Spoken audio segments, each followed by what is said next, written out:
The South Korean military says North Korea has fired at least 10 missiles, one ballistic weapon flying across their maritime border for the first time.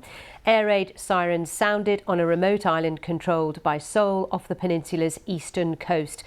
The latest launch came as Pyongyang called for an end to current South Korean and US Air Force drills. Speaking at a news conference, the Japanese Defence Minister condemned the launch. These actions by North Korea threaten the peace and stability of Japan, the region, as well as the international community, and are utterly unacceptable. They violate United Nations Security Council resolution. We strongly condemn North Korea and have made a solemn protest against these actions via diplomatic channels in Beijing. Live to Seoul now then to speak to our correspondent Jean McKenzie. Jean, what is the latest?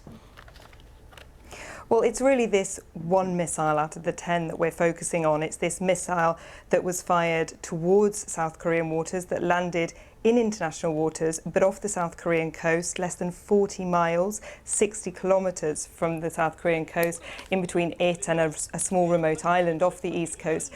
And this is the first time that the North Koreans have ever fired a missile in this direction. Normally they fire them more out to sea. So it is an unprecedented move, and it is certainly being seen as more serious than some of the other launches that we've seen recently, more of a direct threat to South Korea. I mean, the fact that you had residents on this small island this morning receiving these air raid warnings and having to seek shelter shows that it sort of more directly affected the South Korea territory. And tell us why this has happened, do we think, today?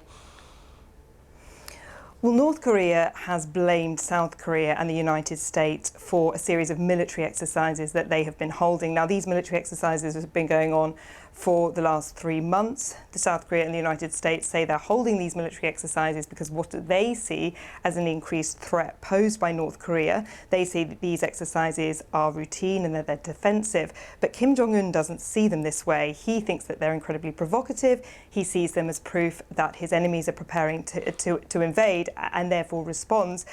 There is also timing here as well, which, many here are saying that this is insensitive timing because, of course, South Korea is still in a period of national mourning at the moment following this weekend, that terrible crowd crush that we saw that killed 150 young people here in Seoul. And reaction from South Korea to this, has there been any yet?